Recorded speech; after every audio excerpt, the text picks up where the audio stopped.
Hello, everybody. This is Di, antinatalist, and this is a little bit out of my usual realm of antinatalism. However, misogyny and sexism and violation of women is ongoing, and it doesn't seem to be letting up. It seems that using racial slurs has been halted, and especially on forums like Facebook, it is not tolerated at all. However, female slurs are constantly used, and even if they are reported, they are still allowed to be present on members' posts. And this particular the North Journal. This is in an area of Pittsburgh, and this is actually very, very repulsive. Letter from the police officers of Ross Township accused a lieutenant of bad behavior. And as I describe this, you'll probably realize, especially if you're a man or a boy, that locker room talk and disparaging conversations about women are often utilized to bond other men. It's very shameful. It's pathetic. But indeed, a lot of very sour and repulsive talk seems to bond the patriarch, and they seem to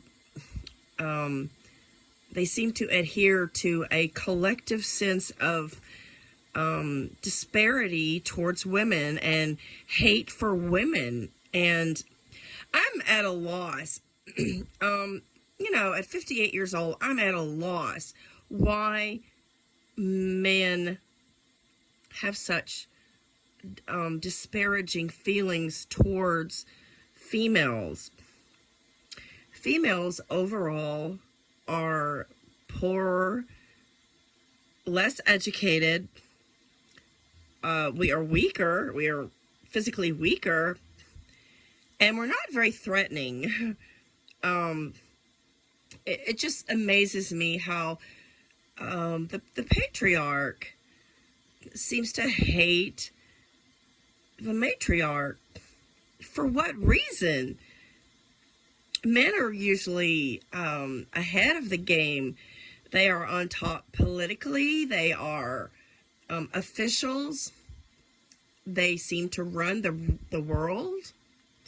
Every single president of the United States has been a man. There certainly cannot be any woman blame for the country as far as that's concerned. But I just find it increasingly violating and aberrant, the repulsive comments that men make and the bonding that they get with other men, boys or teens, from disparaging women or females in general. So here is the letter. The letter accuses a Ross Township police lieutenant of harassment and ineffective leadership for allegedly making unprofessional and sexually explicit comments to fellow officers. So now an outside investigator is called on to review the allegations. A letter obtained by the Tribune Review alleges that Lieutenant Matthew Grubb made extremely disturbing comments to 5 police recruits who were completing their field training. Now, I'm guessing that these police recruits were all male. The letter was signed by concerned members of the Ross Township Police Department, states that Grubb told the new officers they were now free to rape and pillage the township, and used a sexually explicit slang term to describe how they should approach their jobs.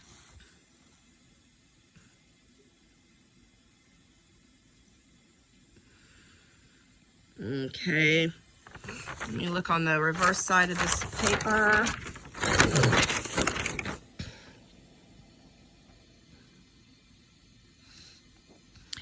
Grubb is also accused in the letter of regularly making inappropriate and or off-color comments, jokes, and gestures that are offensive and repulsive and go beyond locker room talk.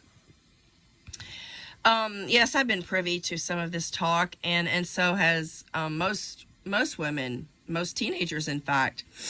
I did not mention this. This event happened about a week ago, and I was in a favorite women's store of mine, and a young girl, I would guess she's about 13, she ran in the store to find her mom, and she was crying, and I mean, it just seems like she had just witnessed something so horrific, and she was extremely upset. And this was in a mall, of course, and I found out through the mom, and the mom was extremely upset about this, but the girl, the teenage girl, had been verbally assaulted, if you will, at the food court by a young male. And I don't know anything more about it.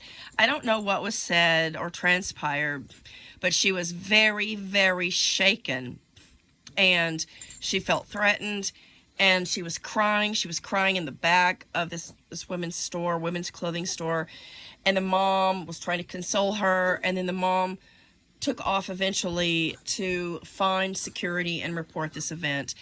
And, you know, I guess as a 13-year-old girl who wouldn't be expecting such lewd comments or, you know, violating comments, she's probably so scared or so insulted that somebody would attack her sexuality or make threats to her that she's not able to think clearly and whip out her phone and take a picture of the boy or teenager or man who has verbally assaulting her. But yeah, I carry my phone everywhere, and I'm very, very quick to take pictures of anything and everything. And you know, thankfully, as I'm a little older, I don't get so many lewd comments anymore. But however, I was in a hotel about 2 weeks ago, and a man came up to me as if he knew me. And, you know, he just looked at me and he says, "Hey, let's go party or something." And I never saw this man in my life. And he gave me his room number. He goes, "Hey, come upstairs." And I didn't feel threatened at all because, you know, I was in the lobby of a hotel. But men are forever forward and bold and sexually explicit. There's no way in hell I would have gone upstairs with that man. And for what reason? I mean, for what reason is he looking for a party? Because I'm sure his view of a party is not the same as my view of a party. My interpretation of a party is quite different than his. But yes, when you bond or you share offensive comments and jokes with other people of the same sex, and I'm mostly talking about males here, when you are in a locker room situation and the talk turns to that of violating women or using derogatory language towards women, you are indeed guilty of misogyny. And, you know, whether you are a Bill Cosby, or whether you are a priest, or whether you are a coach or a teacher, using lewd comments towards women and using offensive and repulsive language like that was used in this particular article defines you as a sexist individual. There's no dignity and women hate. And if you find comfort in talking with the guys about, you know, those women or that women, or using jokes and comments and gestures that insult women or the female gender, then you are absolutely guilty. You're guilty of misogyny, sexism, and bias. It's not just fun and games. It defines who you are. And I am really, really disheartened to have read this. This is in a front page of like a local newspaper. And yes, this lieutenant was in my vicinity. He is, you know, a lieutenant, and he has a position of power and authority. And obviously he has abused his power and authority, as many of the patriarch have. And, you know, nobody deserves hero worship. No a profession or career deserves hero worship. Certainly not comedians, priests, teachers, coaches, veterans, police officers, first responders, or fire chiefs. Absolutely not. You are judged on your individual actions. And in 2019, it's just horrific that the sexism and the male chauvinism and the hate for women that I have felt probably as an early teen, about around age 14. I saw, you know, my dad and my brother and like males insulting and violating females, and, you know, just persecuting women in general. And, you know, it's horrific to be a gender in which